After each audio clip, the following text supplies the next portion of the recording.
Kumusta? Magandang hapon sa ating lahat mga kapwa ko ka-farmers. Welcome back no sa ating munting YouTube channel. Panibagong video, panibagong kaalaman na naman dito lang po no sa Ka-Amazing Farming.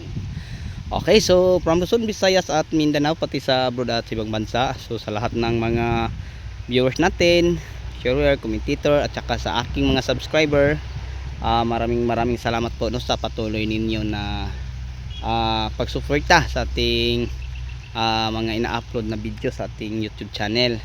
So pasensyahan nyo ako no, mga kapwa ko ka-farmers, mga ka-viewers at subscriber. Minsan late ang pag-upload ko dahil po sa sobrang hina ng ating signal. So may mga panahon na alas 7 makapag-upload na po tayo, kasi mga before mag alas 7, mga alas 6:30 nag-upload na. So minsan naabutan pa ng mga 7:30 o 8 no. So pasensyahan nyo ako kasi sa signal yon na napakahina po dahil data lang po ang gamit ko. And then sa ating mga video na in-upload sa umaga, pag mag-upload ako mga alas 5:30, matapos mga alas 7, alas 8 na. So ganyan kahina no ang connection natin, kaya pasensya na po sa inyong lahat mga ka-farmers, kasi dahil sinasabi ko sa inyo at pinapangako ko na lahat ng mga gagawin ay ibabahagi ko sa inyo. So ngayon hindi na po natin patatagalin pa. So alam nyo mga ka-farmers na itong area na ito ay tataniman po natin no, ng siling sigang, at saka dun sa likuran naman ng kahoy ng akasya, ang itatanim natin doon ay yung bell pepper. So sa ating likuran mga ka-farmers, ito kamatis at saka ampalaya. And sa likuran ng ampalaya, ang itatanim natin dyan ay talong.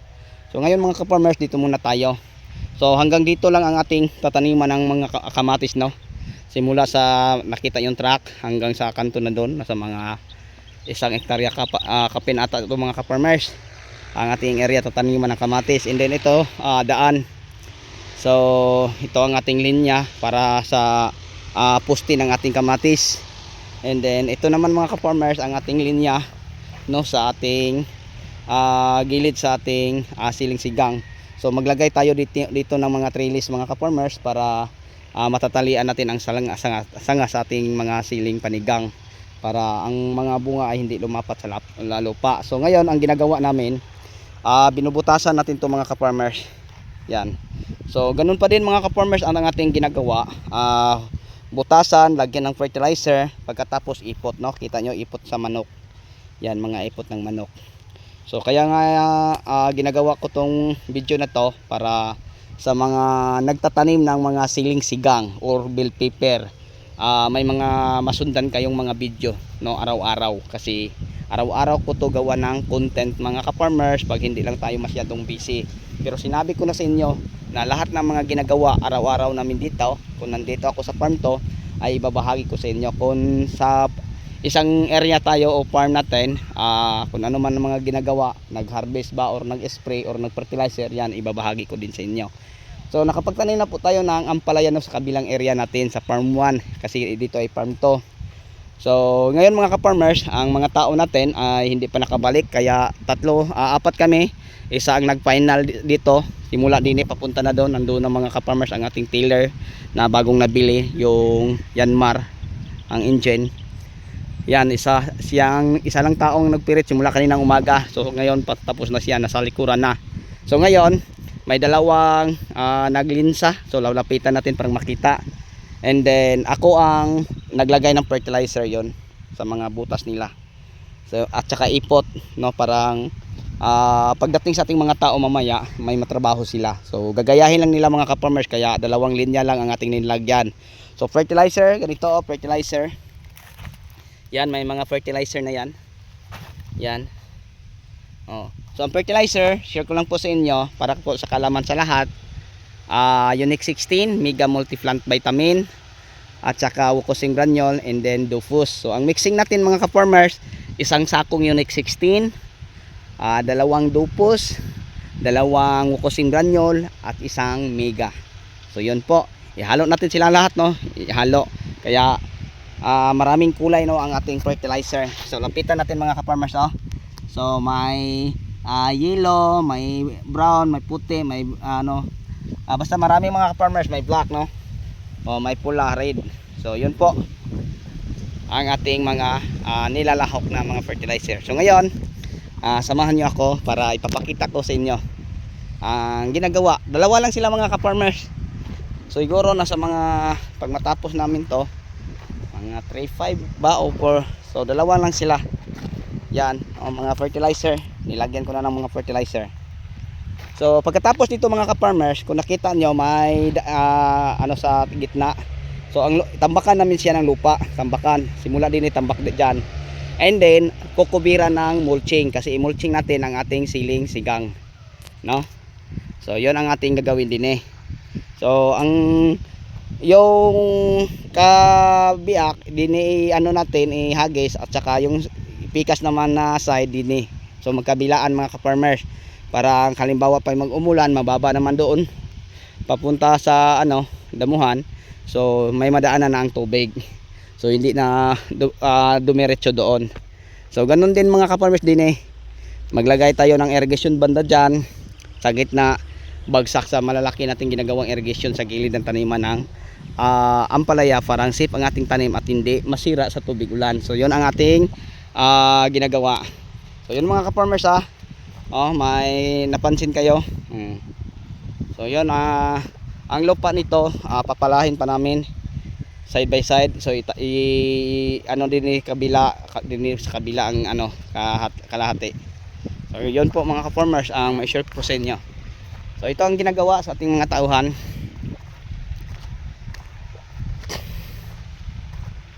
So dalawa lang sila mga ka-farmers. So yung ganito kaluwang kaya nila. Nasa pag matapos nila to, nasa mga 38 o 40 ba.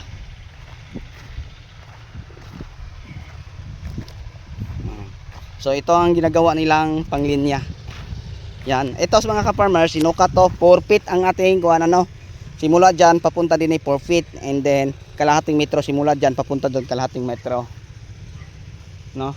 So ulitin ko, simula diyan papunta doon kalahating metro, simula din sa isang linya ay 4 feet mga ka-farmers. So labi sa isang labi sa 1 meter. Kasi ang 1 meter mga ka-farmers 40 lang po siya, no?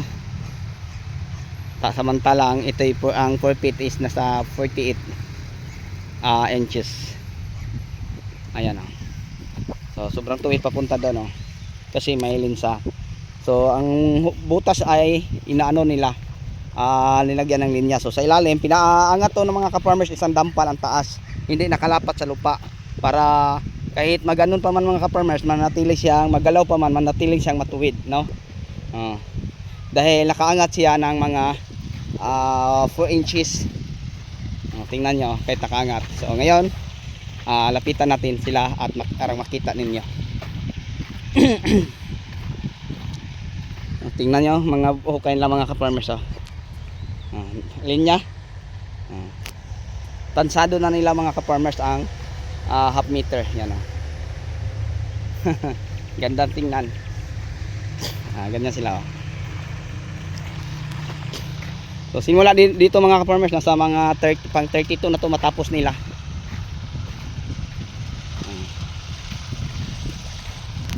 So yan po ang kanilang ginagawa.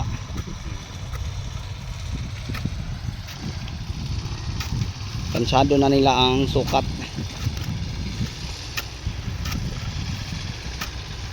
Ganyan mga ka-farmers. Parang naglalakad lang.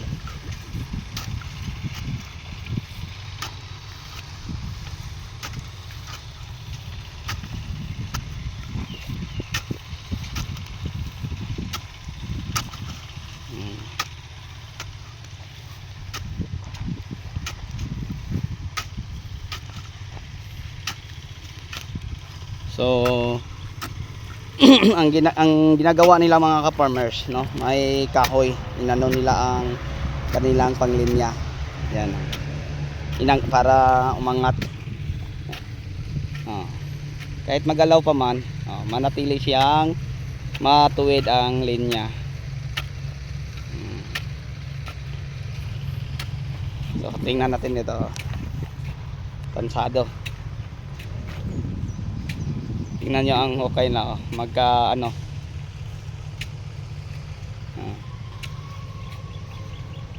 Tansado na nila ang sukat mga ka-farmers kasi araw-araw po nila ito ginagawa.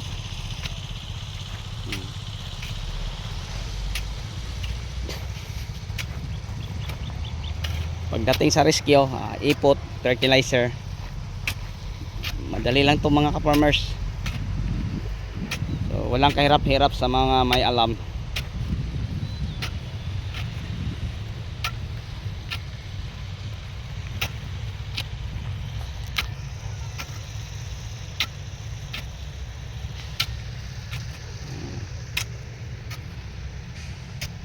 Finish na. So ganyan lang kabilis. So yun po ang ginagawa nila. And then ang isa nating kasamahan mga ka-farmers, tara papasilip ko po sa inyo kung ano ang ginagawa nila. Ang ginagawa niya, yan, siya po ang nag-final para sa tataniman po natin ng Achal or Lara na variety ay Sultan. Yun ang area para sa ating bell pepper. Yun ang inararo natin sa yung arong linggo. Ano pa ta ngayon? Webes. Webes.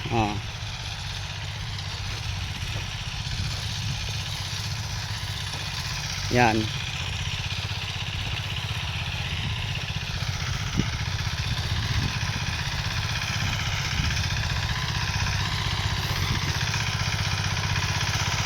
Malaking bagay mga ka-farmers na nakabili kami ng ganito kasi hindi na kami mahirapan mag-final sa tataniman po namin ng mga ampalaya, talong, kamatis.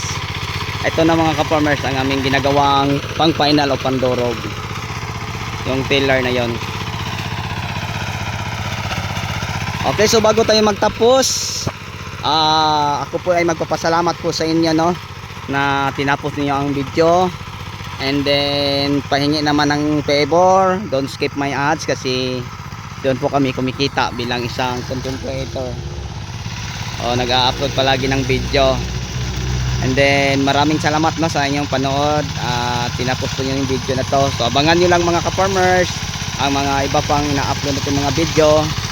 Kung may mga ipapagawa man kayo, ilagay niyo lang sa ating comment section, no, kung ano ang ipapagawa niyong content. Okay, so sa inyong lahat, ulitin ko, from Luzon, Visayas at Mindanao, pati sa abroad at ibang bansa, sa lahat ng mga subscriber, viewer, sharer at commentator, maraming salamat po. Bye bye and God bless. Happy watching. Happy farming sa lahat. Thank you.